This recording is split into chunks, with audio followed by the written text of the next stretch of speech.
Alors, on va enchaîner avec notre premier intervenant, notre première keynote. Il est à l'aise, aussi à l'aise sur un ring qu'à l'opéra, primé par l'ONU par son action en faveur de la parité homme-femme. Pour lui, un patron doit aussi être un activiste. Merci d'accueillir Gianmarco Monsellato, président de Deloitte France et Afrique francophone.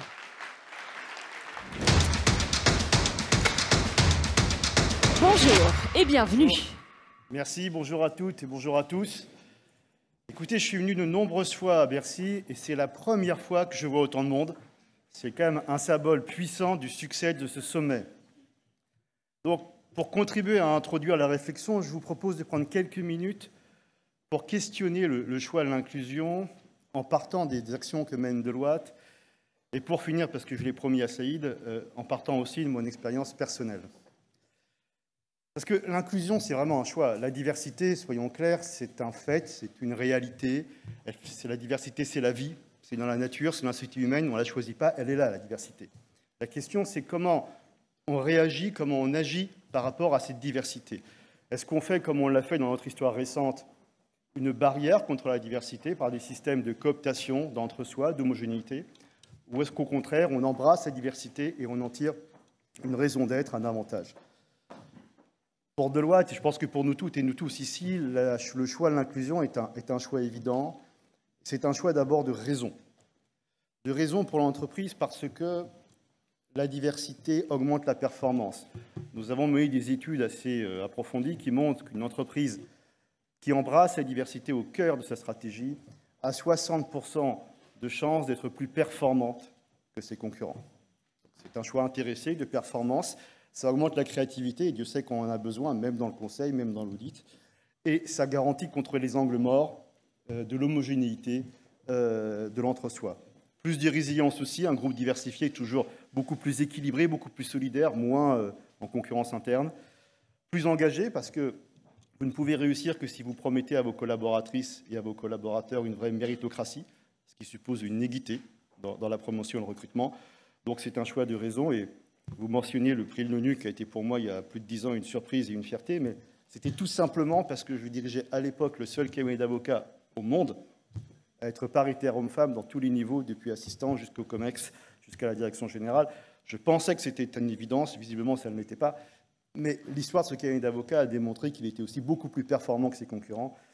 Et la parité, qui est un aspect, et seulement un aspect de la diversité, n'y était pas pour rien.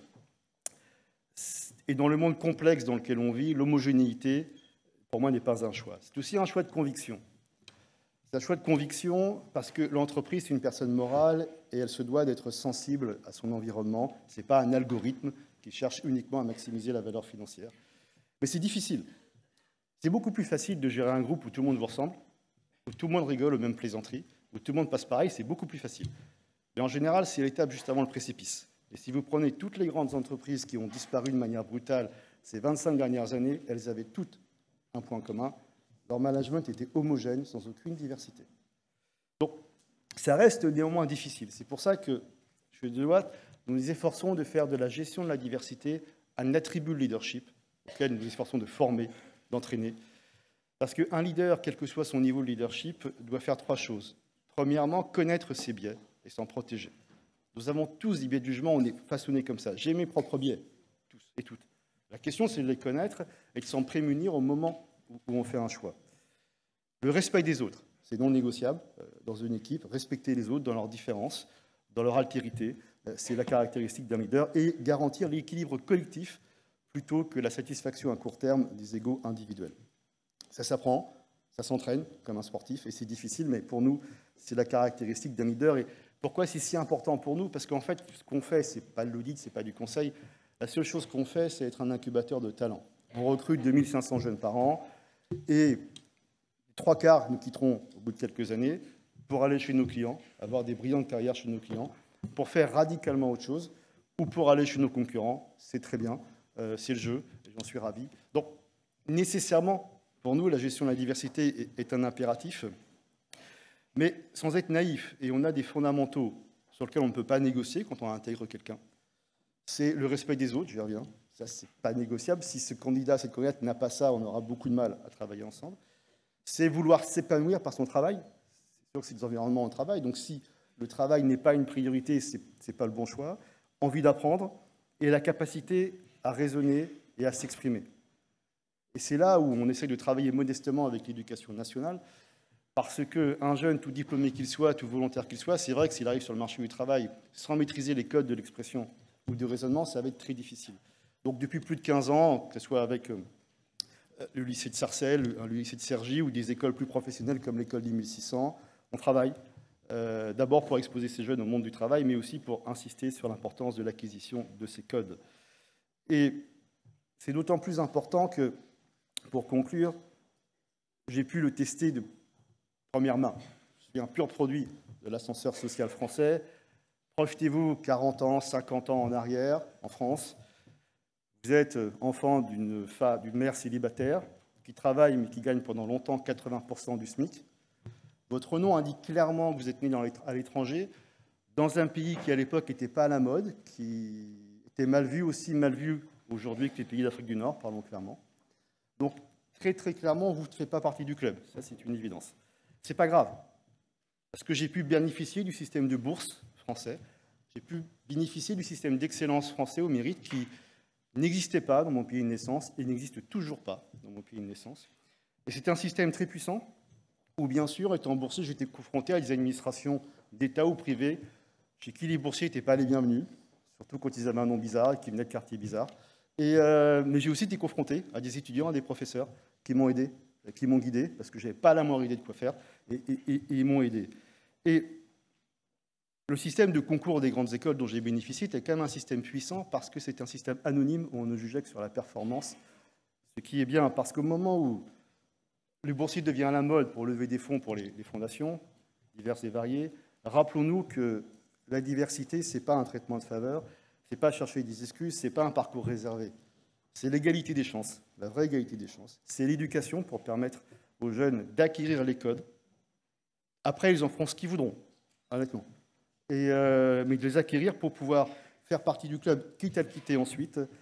Et cette égalité des chances, elle est fondamentale. Et je conclurai sur ce point. De jamais dire à un jeune « suis tes rêves », surtout s'il vient d'un quartier, qu'il a un nom compliqué.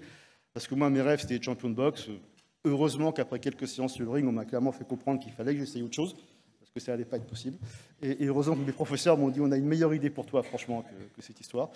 Et donc, on m'a aidé à comprendre là où je pouvais performer, là où je pouvais exceller, là où je pouvais m'épanouir. Et c'était ça le modèle français. Et je pense que ce sommet, et le but de ce sommet, je conclurai là-dessus, c'est de s'engager toutes et tous pour construire un avenir plus désirable, un avenir donc forcément plus inclusif. C'est un choix, vous l'avez toutes et vous l'avez tous fait, mais l'effet de taille que nous donne cet écosystème est une force. Donc je compte sur vous toutes et sur vous tous pour cet avenir inclusif et donc désirable. Merci beaucoup. Merci beaucoup, Gianmarco Monstellato. Alors, je vous propose maintenant un retour vers le passé pour mieux comprendre comment il conditionne notre présent et surtout comment il peut contribuer à notre avenir. Historien, essayiste, documentariste, chercheur, il est l'un des plus grands spécialistes de l'histoire de notre immigration. Mesdames, Messieurs, Pascal Blanchard. Bonjour, bienvenue. C'est un plaisir de vous avoir avec nous ce matin. 5-6 minutes. Comme vous voulez, c'est vous qui choisissez. C'est vous la maîtresse du temps, puisque moi je ne suis que j'ai le maître mauvais du rôle, passé. donc on va dire 5 minutes alors. Ah, c'était très intéressant d'écouter l'intervention qui m'a précédé, parce qu'en fait on a parlé d'histoire. On a parlé du passé, des circonstances et des conditions qui font que d'une certaine manière, la diversité peut s'intégrer ou non dans une société. Alors généralement, quand on parle de diversité d'entreprise, et on l'a vu dans les mots qui ont été employés, il y a une prise de conscience, il y a une nécessité morale, il y a des fois des obligations légales. Il y a la nécessité peut-être même d'être plus efficace. On vient de nous le dire. Si on ne sait pas s'ouvrir à la diversité, on a un fort risque d'avoir une entreprise qui peut même disparaître. Et tout ça ne suffit pas. Il doit y avoir une raison. Puisque nous avons à peu près listé déjà depuis ce matin 17 raisons objectives pour intégrer, et à la fin de journée, nous en aurons 143. Intégrer la diversité et faire que nous soyons tous égaux au sein de l'entreprise et qu'il n'y ait plus de blocage pour recruter et un vivre ensemble parfait. Il doit y avoir une petite raison qui fait que c'est un peu difficile. Et cette petite raison, elle ne tombe pas du ciel. Ça s'appelle l'histoire. Nous sommes le fruit de ce qui s'est passé avant nous. D'abord, un petit détail. S'il y a de la diversité dans notre pays, c'est qu'il s'est passé quelque chose. C'est tout bête, mais ça s'appelle des processus migratoires, un récit. S'il n'y avait pas eu d'histoire avant nous, nous ne parlerions même pas de diversité, puisqu'il n'y aurait pas de question d'intégration, puisqu'il n'y aurait aucune diversité à intégrer, que nous serions tous pareils. Nous ne sommes pas tous pareils. C'est le fruit de l'histoire. Et puis, s'il y a une histoire, c'est qu'il y a un récit. S'il y a un récit, c'est qu'il y a eu des chocs, et s'il y a eu des chocs, c'est qu'il provoque par définition des réactions dans le présent, des stéréotypes, des regards compliqués, une difficulté de se penser que l'autre est son égal, une difficulté à le recruter parce qu'on pense qu'il est différent de nous, une difficulté parce qu'il nous fait peur. Ça aussi, c'est de l'histoire. Ça veut dire que dans tous les mots, un seul mot n'a pas été employé depuis ce matin, et il le sera certainement dans la journée par d'autres, mais je pense qu'il est essentiel, ça s'appelle « éduquer ». Si nous ne sommes pas éduqués, si nous n'avons pas la connaissance, nous ne pouvons pas avoir la reconnaissance de l'autre, et lui-même ne peut pas avoir la reconnaissance de soi-même. Éduquer, vous allez me dire, quel grand mot, et que vient faire un historien dans le business et dans le monde des entreprises? En fait, le processus, il est aussi simple pour les entreprises que pour les sociétés. Un État, si vous préférez. N'importe quelle société. Si vous ne déconstruisez pas ce qui s'est passé avant, si vous n'expliquez pas comment notre regard est fait, premièrement, vous n'êtes pas capable de le changer. Et deuxièmement, celui qui subit ce regard continuera à douter de lui-même. Donc, vous n'êtes pas efficace. Et ce n'est pas en claquant des doigts qu'on le fait. Ce n'est pas la bonne morale, ce n'est pas l'obligation légale, ce n'est pas la nécessité du business qui fait que cela change. Ça s'appelle l'éducation. Et c'est compliqué. C'est compliqué parce que si on n'apprend pas, si on n'éduque pas à ces enjeux, ce sont les chocs de l'histoire qui nous font changer. Par exemple, la lutte et les marches LGBT. Par exemple, Black Lives Matter aux États-Unis. Par exemple, MeToo. Et à chaque fois, ce sont des crises qui déclenchent aussi des réactions bien souvent épidermiques et négatives. Mais souvent, ce sont ces chocs qui nous font avancer dans l'histoire. L'éducation, c'est beaucoup plus compliqué. C'est d'arriver à comprendre que tout ce qu'on se dit là, en fin de compte, c'est la norme. Mais si c'est la norme aujourd'hui, morale, et si ça ne l'est pas dans la pratique, c'est qu'à un moment, on a fabriqué des contre-modèles.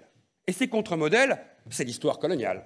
Ces contre-modèles, c'est la manière dont le migrant a été vu. Ces contre-modèles, c'est de toujours penser que le migrant, il est venu ici, certes, pour travailler dans un emploi préétabli ou prédéfini, pas à égalité. Tout ça, il faut le donc déconstruire. Alors vous allez me dire, c'est évident, l'historien, il va aller dans une classe d'école, il va expliquer ça aux enfants, et après, tout va bien se passer, et quand on sera grand, on aura intégré tout ça. Vous n'avez rien intégré.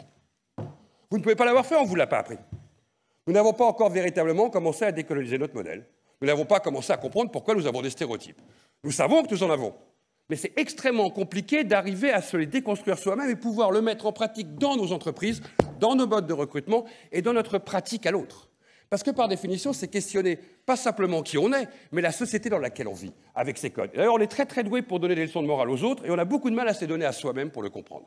Et je terminerai par là, parce que je vois dans vos yeux qu'il me reste 40 secondes. Le président de la République, Emmanuel Macron, avait posé la même question sur la société française il y a 2 ans. Comment on fait pour penser la diversité dans ce pays? Et je lui avais répondu, la première chose qu'on fait, c'est qu'on change les noms de rue. Dans ce pays, il n'y a que 2% des noms de rue qui sont liés à des personnes issues de l'immigration des Outre-mer ou de l'histoire coloniale. 2%.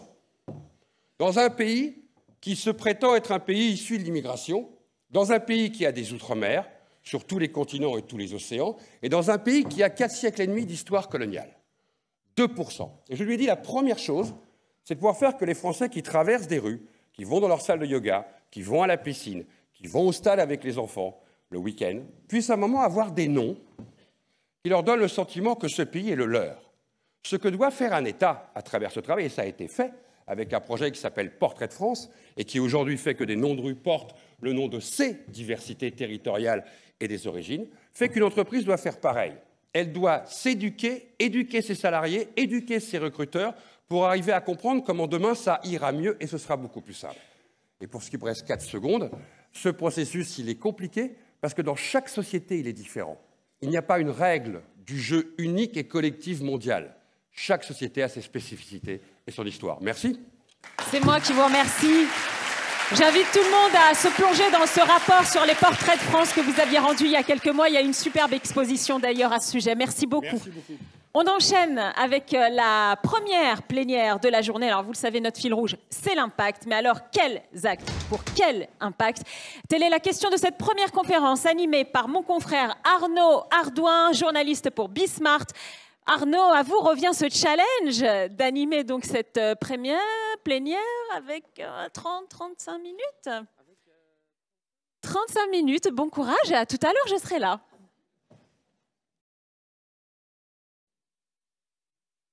Vous avez un micro qui fonctionne en principe. J'ai un micro. Bonjour à tous. 35 minutes.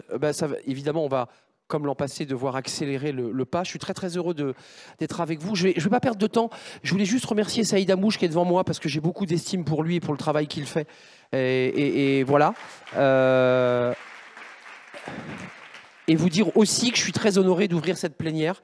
Parce que c'est un moment important, c'est la 2e édition de ce sommet de l'inclusion et on va être dans le concret, Les entreprises vont venir me rejoindre et elles vont nous faire partager leur réalité, leurs engagements, leurs actions, leurs combats aussi. Est-ce qu'il faut aller encore plus loin? Oui, sûrement, mais il se passe déjà plein de choses dans les entreprises. On va dépasser les mots, le yaka faucon, et on va découvrir à travers leurs engagements, leurs actions concrètes. Et j'appelle Vanessa Fage-Morel. Elle est là, je l'ai vue, DRH de l'AP-HP Hôpitaux de Paris. Vanessa, venez me rejoindre car... Ah voilà. Asseyez-vous Vanessa. Ravi de vous accueillir. Sophie Boissard, directrice générale de Korian. Vous pouvez les applaudir parce que c'est pas simple de monter sur scène. 26 000 collaboratrices et collaborateurs chez Korian, sans compter l'aide à domicile, les personnes qui sont à domicile. Karima Sylvain, merci de me rejoindre. Je vous accueille avec grand plaisir.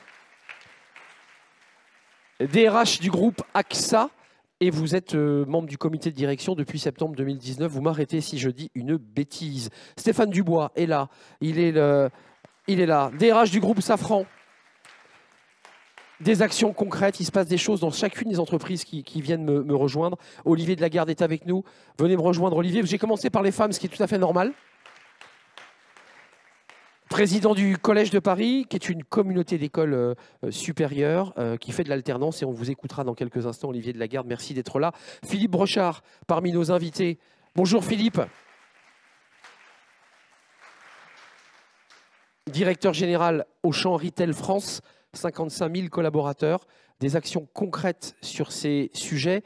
Et puis j'appelle, je ne suis pas certain qu'elle soit là, mais ce qui me permet de faire un appel, le micro, elle est là. On s'inquiétait, Agnès. Vous êtes avec nous, Agnès Audier, présidente de l'Impact Cent. Grande inquiétude. Nous sommes heureux de vous accueillir. Comme vous êtes la dernière à vous être installée, c'est à vous que je vais poser la question. Ce think tank, initiative du groupe SOS, mais pas seulement, de la Croix-Rouge et d'autres parties prenantes, travaillent à mesurer l'impact. Vous n'avez qu'un maître mot dans ce que vous nous dites, Agnès, c'est mesurer. Pourquoi c'est si important de mesurer? Parce qu'il y a des milliers d'initiatives un peu partout, mais que finalement rien n'est mesuré, rien n'est coordonné. Est-ce que c'est ça l'esprit? Alors, on ne peut pas dire que rien n'est mesuré, rien n'est coordonné. Il y a beaucoup de mesures, il y a beaucoup de coordination. Mais si on veut que les initiatives qui existent dans le pays, dans le champ social, existent en grand, à la hauteur des enjeux du pays, on a un sujet qui est de mesurer l'impact. Typiquement, pour donner un exemple, ce n'est pas mesurer le nombre d'heures de formation, c'est mesurer ce que sont devenus les gens après les formations. C'est aussi regarder, pour une formation donnée, combien coûte cette formation, pour qu'on puisse quelque part optimiser les efforts de tous et démultiplier. Et quand on regarde dans le champ social, c'est une vieille idée de se dire il y a plein de choses formidables qui existent sur le terrain comme on les fait en grand. C'est un vieux sujet, mais qui suppose d'être outillé. Et c'est pour ça qu'a été créé l'Impact Tank, avec 4 types d'acteurs, des acteurs de l'économie sociale et solidaire, des entreprises, des universitaires, des chercheurs. Et pour nous, c'est très important que les chercheurs réinvestissent ce champ-là, qu'ils n'ont pas beaucoup investi récemment parce qu'en fait, il n'y avait pas de financement pour parler à l'endroit. Et puis, bien sûr, les pouvoirs publics, parce que les pouvoirs publics sont clés. Agnès, juste d'un mot, parce qu'on va entendre des acteurs très engagés sur ce sujet. Est-ce que la France est en retard? Est-ce qu'elle avance? Est-ce qu'elle progresse? On en est où exactement? Alors, tous les acteurs en sont, sur les sujets de mesure de l'impact, tous les pays en sont un peu au même point. Dans le cadre de la PFU, on a fait une réunion avec les acteurs européens et on s'est aperçu que les problèmes qu'on avait en France, en fait, on les avait à peu près dans tous les pays. Je vais insister juste sur un point, c'est qu'une des raisons pour lesquelles on travaille beaucoup sur ces sujets aujourd'hui, c'est qu'il y a enfin des données.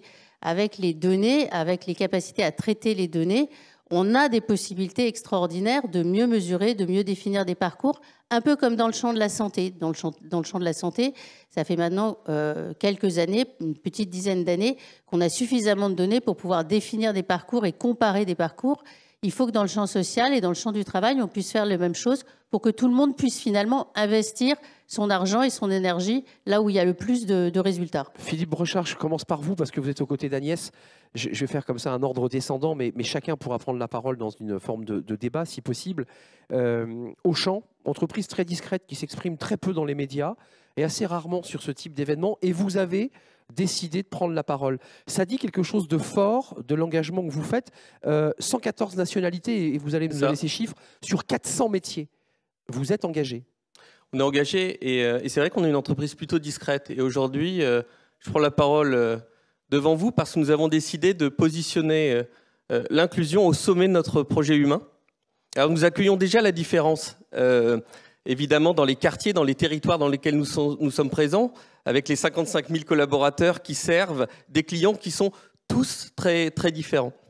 Et puis, comme tu viens de le dire, Arnaud, c'est vrai, 114 nationalités, c'est un marqueur extrêmement fort de la différence que nous accueillons dans l'entreprise, avec tout le modèle de promotion sociale qu'on connaît dans l'entreprise qui est la nôtre. Et puis finalement, ce n'est pas que seulement la façon dont on recrute, dans la façon dont on accueille, c'est également la façon dont on collabore avec tout un écosystème qui partage les mêmes projets que nous.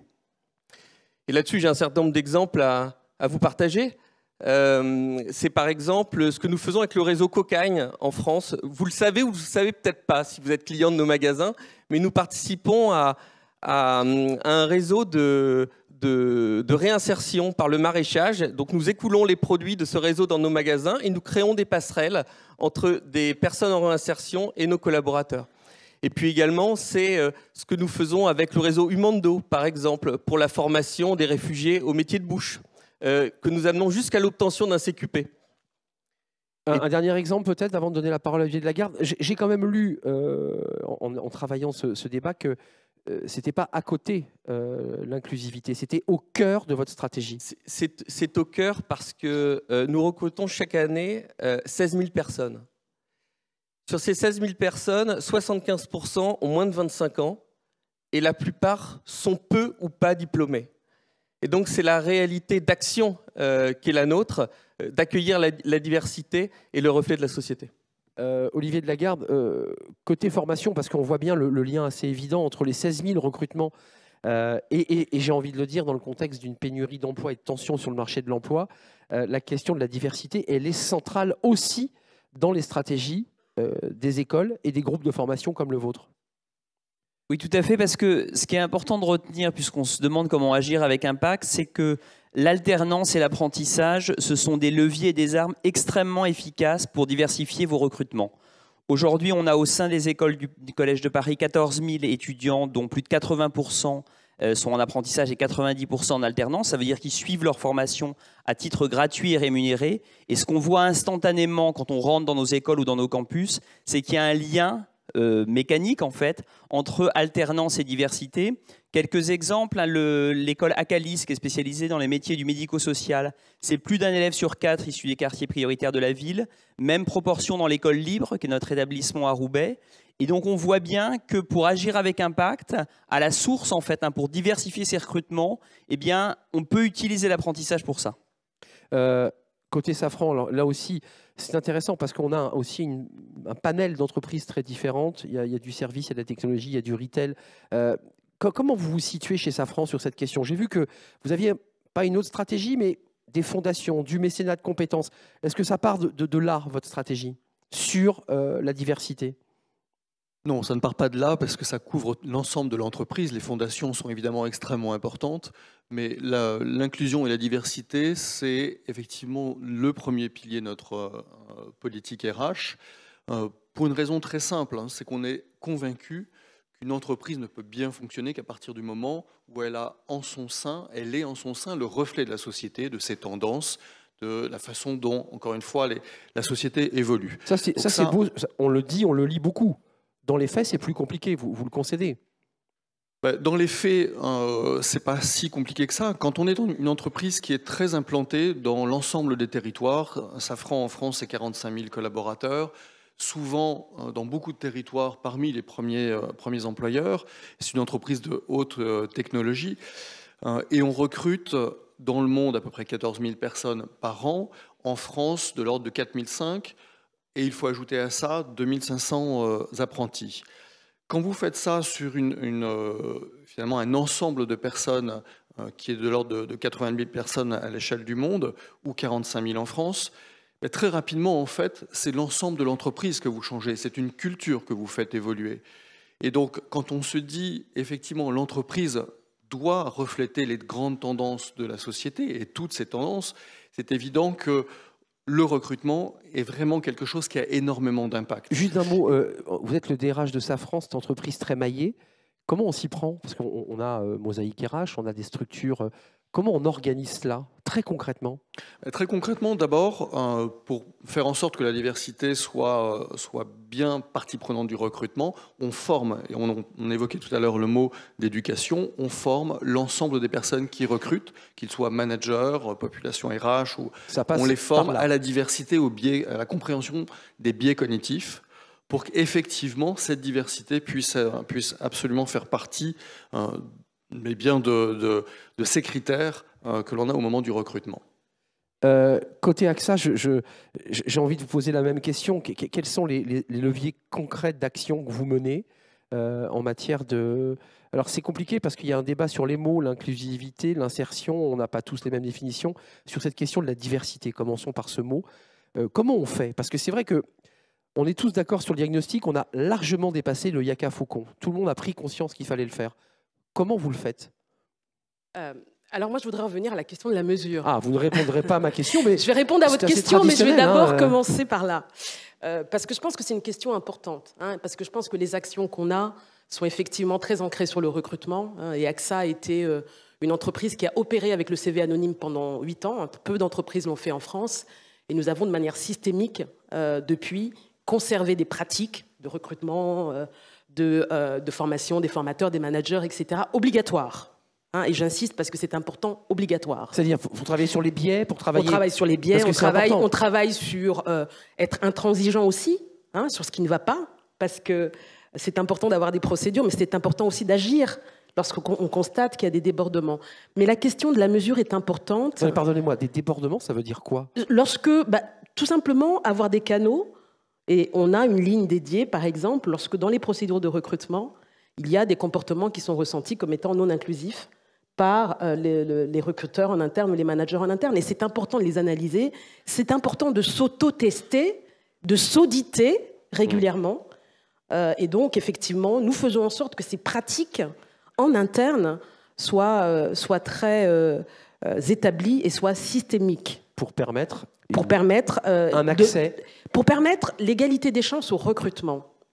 Et l'égalité des chances au recrutement reste d'abord une priorité clé pour nous et reste, de manière générale, dans la société et en France, un combat, il faut le dire. Ça reste un combat et ça reste, heureusement on progresse, mais ça reste un combat sur lequel les entreprises doivent continuer d'agir. Et la mesure est importante parce que je pense que dans ce domaine-là, on prend beaucoup d'engagement, mais qu'on demande rarement aux collaborateurs ce qu'ils en pensent. C'est vrai. Et donc la mesure est impérative aujourd'hui parce que sinon on crée du cynisme dans les entreprises. Et c'est pour ça que pour moi la mesure est importante. Et nous, le choix qu'on a fait depuis 2 ans, c'est de développer une enquête interne d'inclusion. Toutes les entreprises depuis 30 ans en France font des enquêtes d'engagement. Nous avons décidé de passer le pas et de faire aussi une enquête d'inclusion qui est mondiale. Mais Karima, juste, vous leur demandez quoi aux salariés? Alors, on leur demande des questions simples. Est-ce que vous vous sentez inclus et respecté pour qui vous êtes? Est-ce que vous estimez avoir une égalité des chances pour progresser en interne? Est-ce que vous recommanderiez AXA comme étant une entreprise inclusive? Est-ce que vous avez fait l'expérience d'un comportement non inclusif dans l'entreprise? Et si oui, sur quelle dimension? Est-ce que vous avez observé un comportement non inclusif dans l'entreprise? Et puis nous leur demandons aussi, et nous recueillons des verbatims, Et nous leur demandons également, et c'est une question libre, ils peuvent décider de sortir de l'enquête, mais de s'autodéterminer, parce qu'en France, il est possible de demander aux personnes, et c'est parfaitement légal, de s'autodéterminer. Nous leur demandons de s'autodéterminer sur leur genre, sur leur origine, c'est intéressant de le sur préciser. leur handicap. C'est légal. C'est absolument légal. Donc c'est absolument légal. Et c'est pour ça qu'il y a beaucoup de mythes sur cette question-là, mais c'est absolument légal. Juste un mot, Voilà. ce qui sort de ça, quand vous trempez le thermomètre, qu'est-ce qui ressort? Qu'est-ce qui ressort? Alors, d'abord, c'est une enquête mondiale. 63 000 personnes dans le monde chez AXA. Hein. AXA a 120 000 collaborateurs. La dernière enquête, 63 000 personnes ont participé. On a 30 000 personnes en France. Hein. Donc, on a un taux de participation d'à peu près 60%. Important, oui. Et pour moi, c'est un outil de dialogue. C'est un outil, et donc chaque équipe aujourd'hui au sein d'AXA a les résultats de cette enquête. Il ressort des choses positives, mais il ressort des choses aussi négatives. Hein. Il ressort des axes de progrès sur les perceptions, justement les biais que les personnes ressentent au quotidien. Et parfois, on a des surprises. Hein. Par exemple, l'un des sujets qui est ressorti de manière plus importante chez nous, c'était l'âge. Hein, les stéréotypes liés à l'âge. Hein. Donc il y a des éléments qui ressortent, qui sont des éléments de débat. Je crois qu'il faut que le sujet de l'inclusion, on sorte des grands objectifs, mais qu'on en fasse un élément de débat dans les équipes pour permettre le progrès au cœur du travail, si je puis dire. Impliqué, engagé, au plus près. Un petit mot, parce que je voudrais donner la parole à Sophie Boissard. Engager les collaborateurs, tous les collaborateurs, ne pas être dans le théorique ou en tout cas le philosophique presque. Juste un mot côté Safran. Oui, je voulais dire qu'on faisait exactement le même type d'enquête et on s'est d'ailleurs beaucoup inspiré sur ce que faisait AXA. Et un des points essentiels, pour répondre aussi à votre question, c'est celui de l'éducation. Un des facteurs effectivement de différenciation et parfois on pourrait imaginer de discrimination dans l'entreprise, c'est celui de l'éducation et du diplôme. D'où la nécessité absolument de donner accès à une formation continue, diplômante et qualifiante pour l'ensemble des collaborateurs. Faire progresser à l'intérieur de l'entreprise aussi. Pour Sophie Boissard, je vous pose un peu la même question. On est entré dans le cœur du sujet parce qu'à travers ce qu'on entend, il y a à la fois la question de la mesure, la question de l'engagement concret de tous les collaborateurs qui doivent se sentir impliqués dans cette politique. Et Korian, ce sont des maisons de retraite, des hôpitaux, de la garde à domicile. Là, c'était un peu différent, 26 000 collaborateurs. Pour les gardes à domicile, ce sont les parents qui rémunèrent la personne, mais formés par Korian. Dans ce marché, excusez-moi d'être un peu concret, mais de pénurie d'emploi, c'est un enjeu majeur que de se tourner vers cette diversité. On a évoqué les enjeux humains, les enjeux d'engagement humain, mais il y a aussi un enjeu d'emploi. Il y a les deux. Et d'abord, je voudrais aussi rebondir sur la question de la mesure. Nous, chez nous, on fait exactement, et je suis contente de voir qu'on est vraiment sur les mêmes philosophies. En fait, chaque année, on interroge de collaborateurs. On a 10 questions simples. On prend le pouls. Ça s'appelle Pulse. Il y a à peu près, effectivement, entre 50 et 60% des collaborateurs qui répondent. Et on a un indicateur qui est le majeur, qui est un score de considération. Est-ce que vous vous sentez considéré? Et chez nous, c'est 85% de femmes chez Korian dans les métiers de la santé, 40 familles professionnelles autour de tous les métiers du soin et du service. Une majorité de femmes, beaucoup de femmes ont eu des parcours migratoires dans tous les pays. D'ailleurs, j'entendais 120 nationalités chez Auchan, je crois que c'est... 114. 114, oui, c'est ça. Nous, on est de l'ordre de 120 nationalités. Donc c'est mieux que... Enfin bref, non, mais c'est pour donner la diversité, je dirais, naturelle et majeure de tout notre collectif de travail. Donc oui, c'est important de mesurer et je voudrais dire simplement donner mon témoignage. La formation qualifiante, c'est pour moi la clé d'entrée. Et c'est quelques chiffres simplement. Korian en France, c'est 26 000 collaboratrices, collaborateurs. C'est 5 000 embauches par an. C'est 2 600 personnes engagées dans des parcours diplômants. De deux choses l'une, soit on embauche des personnes qui ont déjà un diplôme, qui sont en général plus expérimentées, soit on embauche des jeunes ou des moins jeunes qui n'ont pas encore leur diplôme d'aide-soignant, d'infirmier, d'ergothérapeute, de cuisinier, et on les forme.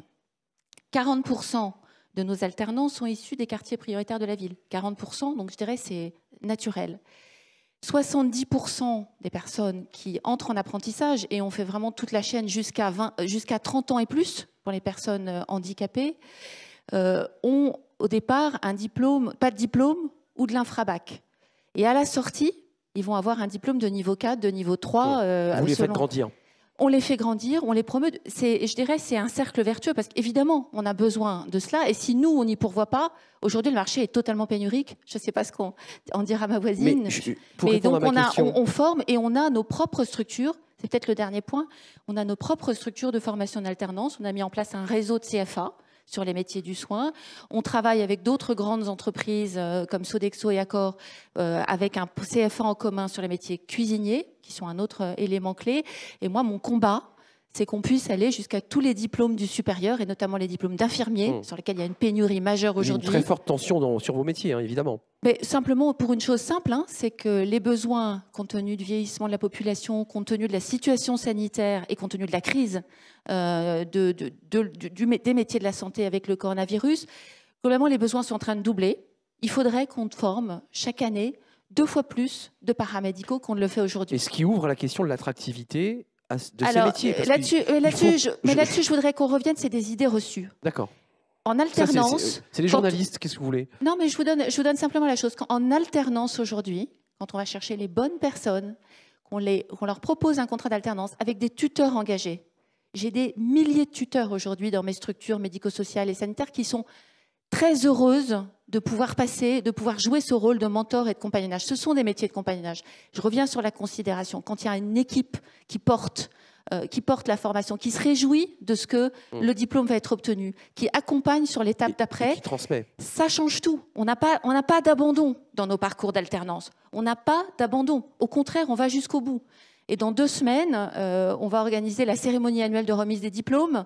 Alors, on le fait en virtuel cette année parce qu'on n'est pas encore totalement sorti de la situation épidémique, mais on aura plusieurs centaines de diplômés de tous âges qui vont recevoir leur diplôme. On fait une vraie cérémonie, on se réjouit parce que c'est un succès en fait de tout un collectif. Et c'est de l'engagement aussi pour des collaborateurs. Et c'est de l'engagement. Je voudrais dire un dernier mot parce que vous savez, je vais faire tirer les oreilles. Mais qui me paraît vraiment essentiel. Il y a évidemment ces parcours de formation et de qualification. Ce sont les jeunes ou les moins jeunes qu'on a intégrés et qu'on accompagne. Il y a tous les jeunes aujourd'hui, ceux qui justement peuvent s'interroger sur c'est quoi leur parcours professionnel.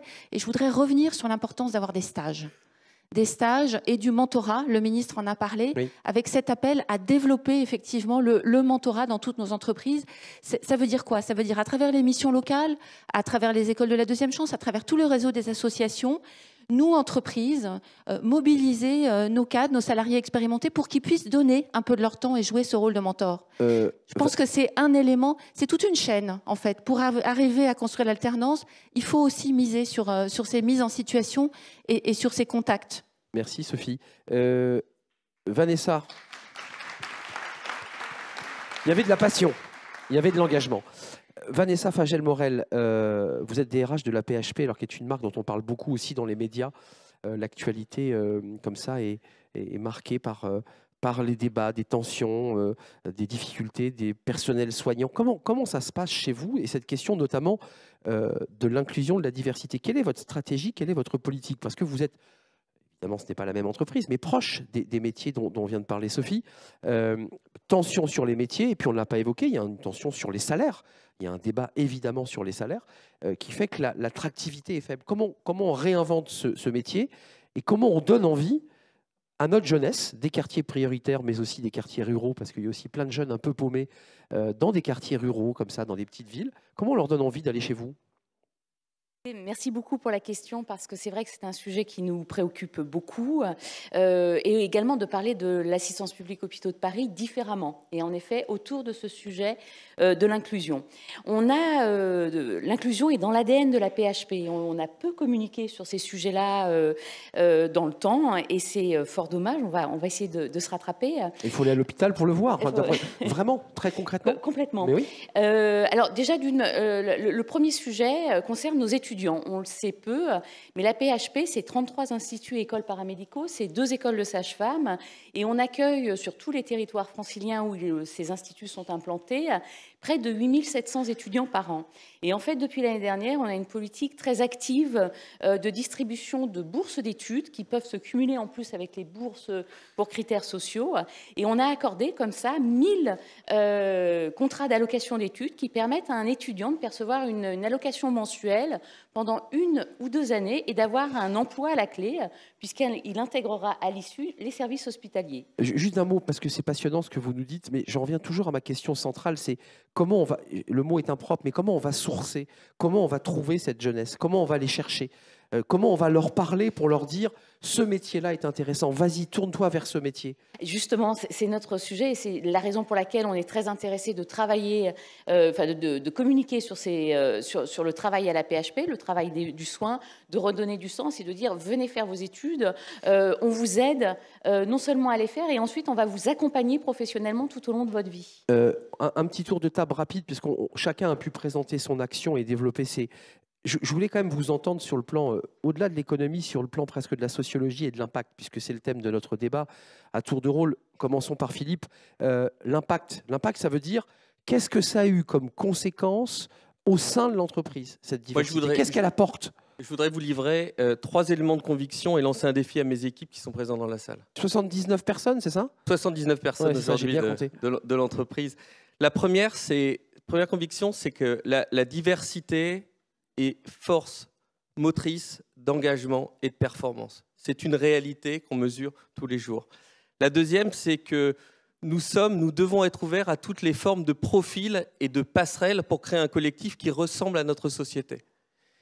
La troisième conviction, et c'est celle que nous partageons avec l'ensemble des collaborateurs d'Auchan, c'est que l'inclusion nous ancre dans la vie, dans la vraie. Nous avons tous été, nous sommes tous, nous serons tous collectivement, individuellement, confrontés à l'échec, à la différence, au besoin de se reconstruire et donc au besoin d'être accueillis. Et moi, la proposition que je fais auprès de mes collaborateurs RH qui sont présents aujourd'hui, c'est finalement comment on fait des 16 000 recrutements qu'on aura en 2023, des recrutements inclusifs. Le message est passé, hein. Vous l'avez en direct sur la scène. Olivier de Lagarde, la même question, parce qu'on en revient aux établissements de formation. Qu'est-ce que ça dit? Qu'est-ce que ça donne au sein de vos écoles, cette diversité sur laquelle vous travaillez? Je crois que moi, le message que j'ai envie de porter, c'est qu'on voit très bien avec les entreprises ici que finalement, il y a un premier combat qui est le recrutement, mais le deuxième combat sur lequel il faut qu'on agisse avec impact, c'est la promotion sociale. L'exemple de Corian est formidable, l'idée des filières de promotion sociale avec des niveaux de diplôme où on peut grimper des crans. Je crois qu'il y a beaucoup d'efforts qui sont faits sur le recrutement, mais l'étude qu'on avait menée, nous, sur l'insertion de nos apprentis, ça montrait qu'en fait, l'accès à l'emploi était très bon, mais ensuite, au bout de 5 ans, il y avait un effet plafond de verre. Et je pense que le prochain défi de l'inclusion, c'est de réussir la promotion sociale. L'historien l'a dit, ce qui manque aussi, c'est les success stories, c'est-à-dire des gens qui intègrent, qui passent des échelons, qui intègrent des comités de direction. Et c'est ça qu'il faut construire, en fait, c'est la promotion sociale, notamment par l'apprentissage. Très intéressant. Côté Safran, je m'autorise à redire que on focalise ces quartiers prioritaires souvent en Seine-Saint-Denis, mais il y a plein d'autres quartiers prioritaires en France, et pas que dans des très grandes villes. Il y a aussi pas mal de quartiers où des jeunes sont parfois un peu en désespérance, en manque de confiance. Comment on leur donne envie? L'action que vous menez, comment elle est perçue dans l'entreprise et qu'est-ce qu'elle transforme dans votre entreprise, dans la relation à l'autre, dans la manière d'aller chercher des marchés? Qu'est-ce que ça transforme? Vous savez, à un moment, il faut aussi arrêter de mettre des chiffres et d'essayer de tout mesurer. L'entreprise, elle se transforme tout simplement parce que quand vous allez dans un atelier, quand vous avez des personnes qui sont effectivement de parcours, d'origines différentes, ben vous créez quelque chose de différent. Vous avez une communauté qui fonctionne ensemble avec des gens qui partagent du savoir, qui partagent des cultures et qui partagent une ambition. Et fondamentalement, c'est ça une entreprise. C'est quand vous arrivez à toucher ce genre de choses, la part d'humain qu'il y a dans chaque personne, et quand vous créez les liens entre toutes ces personnes. Et à ce moment-là, effectivement, la diversité devient quelque chose, ça devient du sens pour tout le monde. Et ça devient une équipe qui travaille dans le même sens. Bien sûr, bien sûr. Karima Sinven, je m'autorise à vous poser la question, ici, là, au sein du ministère de l'économie et des finances, est-ce qu'une certaine manière, vous ne seriez pas une personnalité inspirante pour toute cette jeunesse qui dit « mais c'est pas pour moi, je ne suis pas capable, je ne pourrais pas avoir ce poste ». Est-ce que vous incarnez aussi dans une personnalité inspirante? Alors, moi, je suis présidente, en plus de mes fonctions chez AXA, d'un établissement public d'insertion. qui s'appelle l'EPID.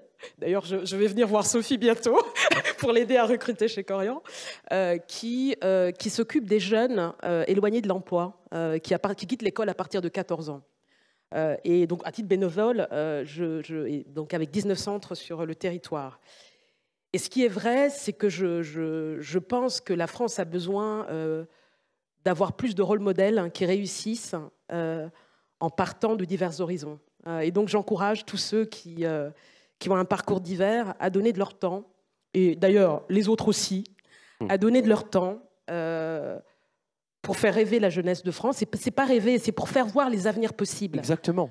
Parce que les avenirs possibles sont nombreux et qu'il s'agit juste de trouver quelqu'un qui vous dit que vous ne valez pas rien. Exactement. Parce qu'il y a des jeunes en France dont le premier diplôme est un diplôme de citoyenneté et qui pleurent quand ils reçoivent le permis de conduire parce que toute leur vie, on leur a dit qu'ils ne valaient rien.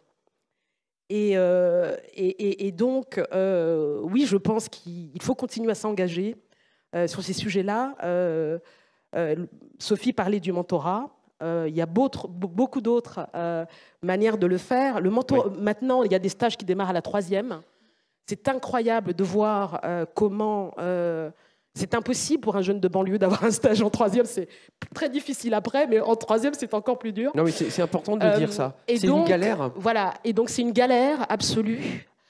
Et donc c'est vrai, voilà. Donc je pense que pour l'avoir vécu moi-même, une rencontre change une vie. Et donc j'encourage beaucoup les salariés d'AXA et de manière plus générale, toute personne qui peut s'engager à donner 1 heure, parce que parfois, en 1 heure, on réveille une étincelle qui change le cours d'une vie.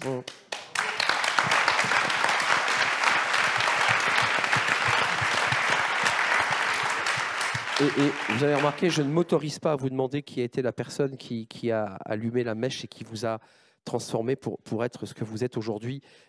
Sophie, cette question, elle est fondamentale parce que ce débat qui va se clôturer dans quelques instants veut aller au-delà du yaka faucon et de la théorie. La vraie réalité, c'est ça. C'est un jeune d'un quartier qui envoie un CV qui n'aura jamais de réponse et qui n'a pas le contact qui va bien et qui n'a pas l'ami qui va bien, qui n'a pas les parents qui... Comment on fait pour qu'on aille chercher le plus largement possible? Et je le dis avec beaucoup de solennité, j'ai été surveillant dans des quartiers de banlieue, donc je vois vraiment de quoi je parle. Aller chercher ces talents qui ne demandent qu'à éclore.